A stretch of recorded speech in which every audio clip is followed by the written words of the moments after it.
That is where fire extinguishers were kept. Sometimes a lot of people may come or case and began to ask questions that, is this fire armor to a curation box? You have to explain to the person. So everything that we have here has got a small history behind it. Yeah. And then we have this particular artworks too. It talks, they are collage. We have this, they are collage. They are original receipts. During Dr. Kwame Nkrumah's, the factories were producing paint, roofing sheets, a lot of things. But today, those companies in the factories does not exist anymore. They've all collapsed. If they were to be alive, I think almost half of Ghanaians would have been employed. And Ghanaians would have been very grateful with those companies and the factories. And if they were to burn all these invoices, it means they were dumping the history of those companies and the factories. And you can see this picture here, both blacks and whites. These white people, they were the first people they came to Ghana to construct Ghana railways. When they came, they picked some of the blacks as their laborers. And when they were done with everything, they were to dispatch, they took some of the blacks along. They were well trained, and when they were also to return home, some of them became full engineers and those who are special in construction of railways from 6th May 1955. All right, Ibrahim have another two places in town. We have SCCA and then Nkrumah Volne. Nkrumah Volne, it was a silo that Dr. Kwame Nkrumah was building, and he did not even complete it when he was overthrown. So Ibrahim came recently, they told him about it and he went and bought it. Later the place became full of sand and water. When Dr. Kwame Nkrumah was overthrown, no government ever said anything about it. When Ibrahim came, they told him about it and he went and bought it. So right now we have a lot of people up there working. Even up to date, there were a lot of bats in there up to date. They are still there hanging the concrete walls. So these are their pictures. So this inside of... It seems I saw this exhibition at Rome. He did it in Rome. Yeah. I saw it. Yeah.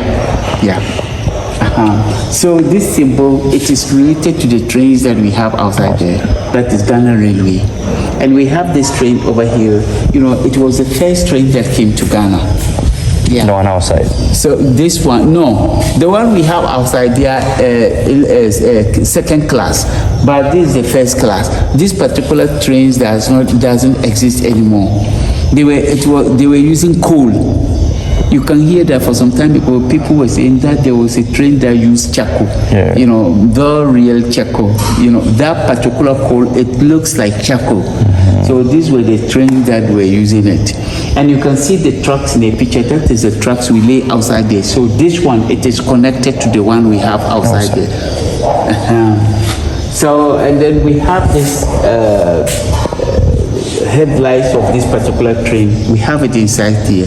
So this one, it is connected to the one we have inside there, and the trucks are related to the one we have outside there. Okay. Yeah. Thank you very much. And these people. Very good. These are the workers of the railway, Ghana Railway. Those who were working, when the whites were to move away from 1927 to 1956, they called all the workers to come together and have pictures before moving away. So this is the picture with their supervisors. Yeah. Nice. Yeah. We can go outside and see the rest. And this one is not out yet, right? Which one? This exhibition. No, it's just here. Let's go there. It's the same. Yeah. Here, this juicer is a brand new one. And then, they normally bring them somewhere India, Indonesia, Malaysia. When they brought it to Ghana, they will give it to Ghana Cocoa Board. And Ghana Cocoa Board also distribute it among the cocoa farmers. When the cocoa farmers too are done with it once, they also sell it out for businessmen and women. Those who are dealing with maize, pepper, onion, they are using, when they are done with it, they have a time limit. When they are done with it, the last people they will also hand it over is charcoal dealers. So look at these two things. It speaks the same language. It talks about hard labor. Hard labor. Yeah. The curation box, when it is brand new one, the boys will be knocking it harder. As time goes on, it will become very weak and wretched. So these two things speaks the same language. And this one here, over here, it talks about poverty and hard labor. A rich man will not use this because he's always in his car. As a poor person, maybe your house from your work side is far, and you don't have bicycle, not to talk of motorbike. So you walk from one place to another. Within short period of time, the heel of your shoe will chop off. Yeah. You haven't enough money to go ahead for new shoes. You have to go ahead for this. Yeah. So this one, it talks about hard labor and poverty. Okay. Yeah. Okay. That's nice.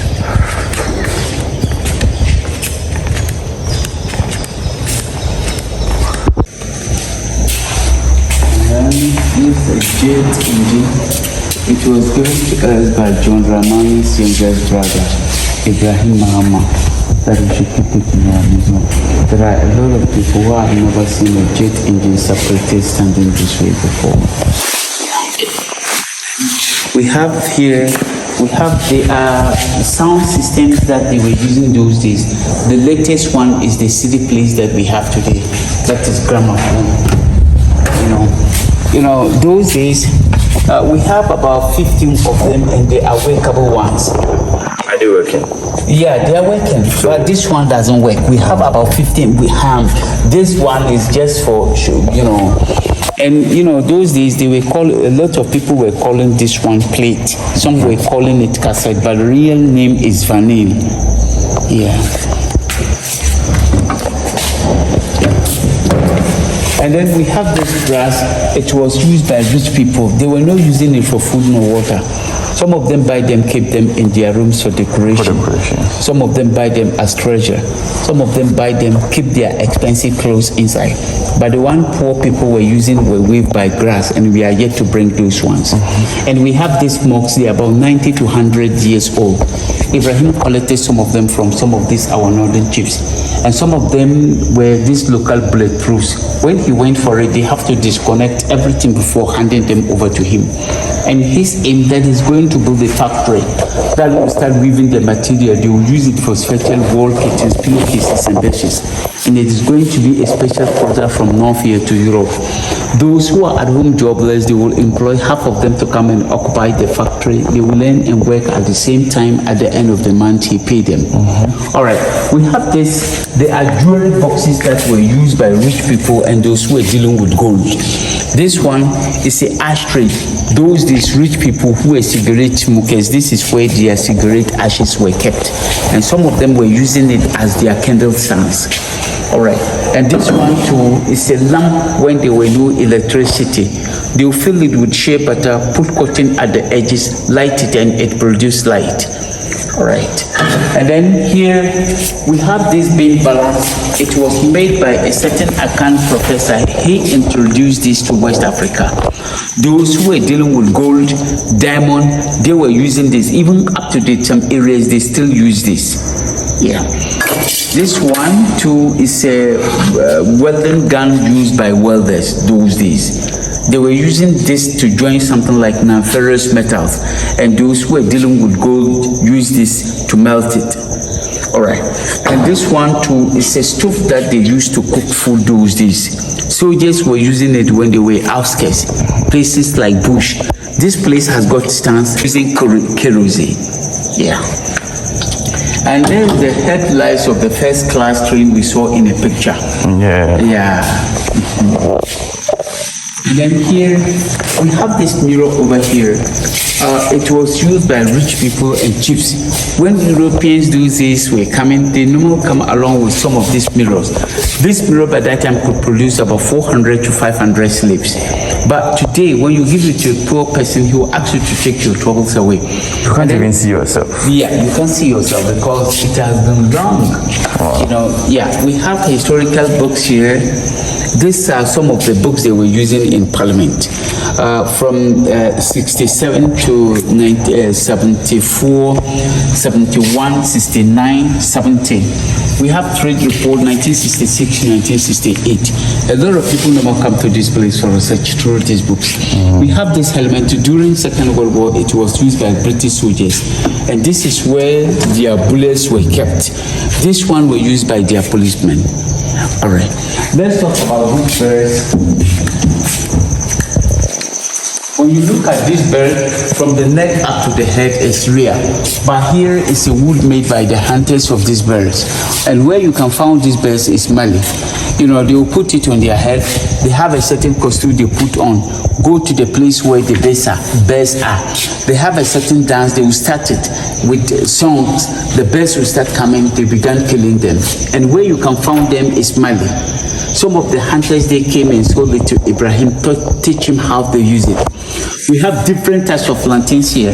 This one in particular, Asian country, it was used at their palace. And this one, France and Belgium, it was used by their miners. So if you go to France today, it's a very expensive plantain if you are to get it under some of their big museums. All right, we have these beams from railways. They're about 130 years now. You know, those days when they cut off the tree, they have to smoke it for more than 6 months. After that, they'll shape it this way and boil it with oil before using it. So up to date, it still looks very strong and heavy. Let's talk about tattoo, how it begins in northern region here before we move to the Parliament.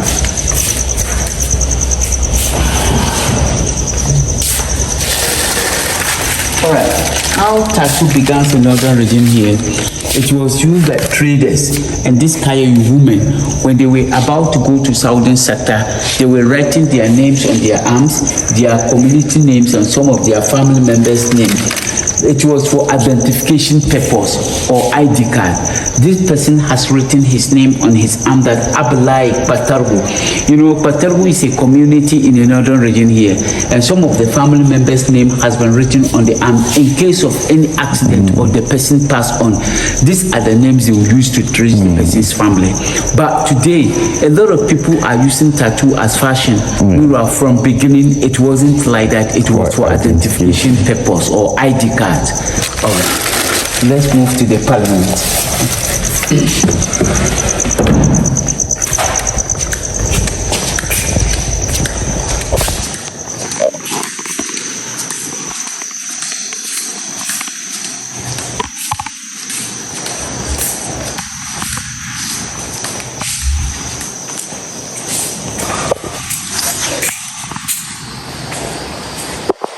Parliament of Ghost.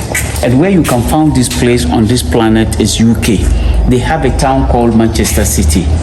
Their parliament is like this.